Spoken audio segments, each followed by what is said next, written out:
샬롬, 이동춘 목사입니다. 오늘도 여러분의 삶이 주님의 평안으로 가득하시길 기원하며 하나님의 말씀을 나누겠습니다. 오늘 주시는 말씀은 히브리서 10장 1절로부터 25절의 말씀입니다. 이 말씀 중에 22절로부터 25절을 읽겠습니다. 우리가 마음의 뿌림을 받아 악한 양심으로부터 벗어나고 몸은 맑은 물로 씻음을 받았으니 참마음과 온전한 믿음으로 하나님께 나아가자. 또 약속하신 이는 미쁘시니 우리가 믿는 도리의 소망을 움직이지 말며 굳게 잡고 서로 돌아보아 사랑과 선행을 격려하며 모이기를 패하는 어떤 사람들의 습관과 같이 하지 말고 오직 권하여 그날이 가까움을 볼수록 더욱 그리하자. 아멘. 히브리서 10장 1절로부터 25절 말씀을 본문으로 예수님처럼 살기라는 제목으로 말씀을 나누도록 하겠습니다.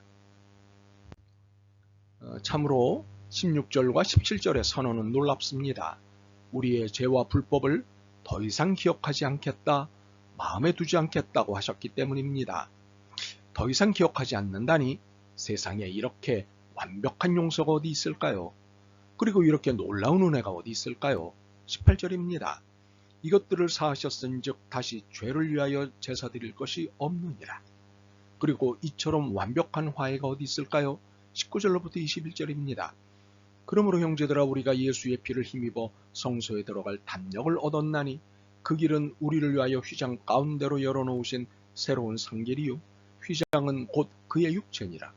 또 하나님의 집 다스리는 큰 제사장이 계심에. 그러니 이 선언에 어떤 반응을 보이는 것이 마땅할까요? 바로 그 태도 지침을 22절 이하 25절이 다루고 있는 것입니다. 화해에 은혜를 입은 우리가 마땅히 보여야 할 삶의 태도 말입니다. 그것은 무엇일까요? 첫째, 참마음과 온전한 믿음으로 하나님께 나아가는 삶을 보여야 합니다. 22절입니다. 우리가 마음의 뿌림을 받아 악한 양심으로부터 벗어나고 몸은 맑은 물로 씻음을 받았으니 참마음과 온전한 믿음으로 하나님께 나아가자. 우리를 진심으로 사랑하시기에 완벽한 희생을 하신 예수 그리스도이십니다. 이에 대한 우리의 태도는 참된 마음으로 그리스도에 대한 확고한 믿음을 보여야 하는 것이 맞지 않겠습니까? 그러나 단지 고백하는 믿음이 아닌 나를 드리는 헌신의 믿음을 보여야 합니다. 재능, 시간, 돈, 모든 일체를 헌신하는 믿음이 하나님께 나아가는 신앙입니다. 둘째, 도리에 맞는 신앙을 잘 붙잡는 삶을 보여야 합니다. 23절입니다. 또 약속하시는 이는 미쁘시니 우리가 믿는 도리의 소망을 움직이지 말며 굳게 잡고. 우리는 그리스도의 약속을 받은 사람입니다. 용서와 보호와 이끄심에 대한 약속을 그리스도로부터 받은 사람입니다. 그렇기 때문에 우리는 약속이 아닌 약속하신 그리스도를 고백하고 믿는 사람입니다. 이 부분을 좀 더 설명하자면 우리는 하나님의 약속을 붙잡는다고 합니다. 틀린 말은 아닙니다. 그러나 이는 조건적 신앙이 되기 쉽습니다. 하나님과 거래를 하는 신앙이 되기 쉽습니다. 약속이 있기에 신뢰관계가 형성된다는 것이기 때문입니다. 물론 처음 신앙은 이렇게 시작될 수 있습니다. 그러나 온전한 신앙, 성숙한 신앙은 약속을 넘어서야 합니다. 약속이 아닌 약속하신 하나님, 약속하신 그리스도를 신앙해야 합니다. 약속을 따라다니는 신앙이 아니라 그리스도께 맡기는 신앙이 되어야 합니다. 이것이 우리가 주의해야 할 신앙적 지향점입니다.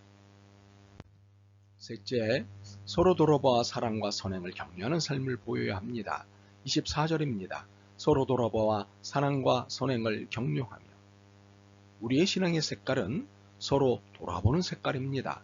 서로 돌아본다는 것은 서로에게 마음을 쓴다는 것입니다. 서로에게 마음을 쓴다는 것은 기꺼이 서로에게 도움을 준다는 것입니다. 이 서로를 돌아봄이 그리스도를 고백하는 그리고 증언하는 최고의 현장입니다. 그러나 서로라고 할 때 그리스도인들끼리 한정해서는 안 됩니다. 물론 문맥상 그리스도인들끼리 이기는 하나 돌아봄의 상대가 특정이 아닌 모든 사람, 불특정 전체여야 합니다. 이것이 요한복음 3장 16절의 저격입니다. 이렇게 그리스도인과 비그리스도인을 구분하지 않고 모든 사람을 서로 돌아봄의 대상으로 삼고 기꺼이 서로에게 도움을 줄 때 그리스도를 고백하고 증언하는 최고의 현장이 될 것입니다. 그런데 서로라는 말에는 함정이 있습니다. 주거니 받거니로 읽게 하는 함정이 있습니다. 그러나 이는 그리스도가 가르치신 읽기가 아닙니다. 그리스도께서 가르치신 것은 그냥 사랑하는 것이고 그냥 주는 것입니다. 주는 자가 복이 있다고 하신 말씀은 조건 없는 사랑, 조건 없는 내어줌입니다. 그래야 상대에게 사랑과 선행을 격려할 수 있습니다. 사랑과 선행을 하자고 권할 수 있습니다. 조건을 건 사랑과 선행은 하나님의 나라를 일으킬 수 없습니다. 사랑과 선행은 그리스도처럼 해야 합니다. 계산하지 않은 내어줌, 이것이 우리 그리스도인의 또 다른 신앙 고백입니다. 넷째, 그리스도인들 간의 만남, 모임을 소중히 여기는 삶을 보여야 합니다. 25절입니다. 모이기를 패하는 어떤 사람들의 습관과 같이 하지 말고 오직 권하여 그날의 가까움을 볼수록 더욱 그리하라. 민망하게도 가족들 간의 만남을 불편해하는 사람들이 늘어가면서 그리스도인들 간의 만남도 불편해하는 사람들이 늘어가고 있습니다.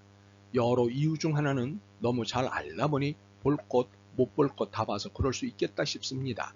또 하나는 개인주의에 근거한 가족 중심주의의 보편화의 영향이겠다 싶습니다.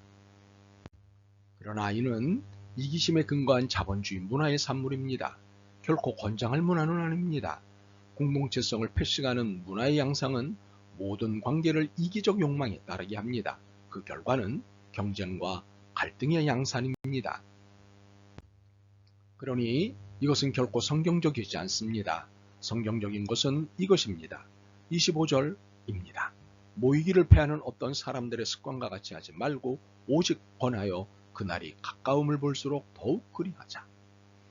개인화가 성경적이 아니라 공동체성을 지향하는 것이 성경적이고 모이기를 패하는 것이 성경적이 아니라 모이기를 힘쓰는 것이 성경적입니다.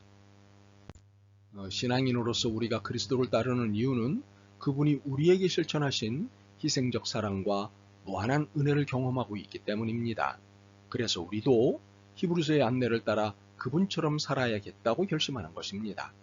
그러므로 지금까지의 설명을 예수 살기라고 명명할 수 있다면 이러한 예수님처럼 살기가 끝까지 지속됐으면 좋겠습니다. 아멘. 주님을 따른다고 하면서 주님을 온전히 따르지 않았음을 고백합니다. 이제 말씀을 들으며 깨달았습니다. 예수님이 가르치신 대로 예수님처럼 살 수 있기를 원합니다. 올곧은 믿음을 허락하옵소서. 예수 그리스도의 이름으로 기도드립니다. 아멘. 오늘도 여러분의 믿음과 삶을 응원합니다. 사랑합니다.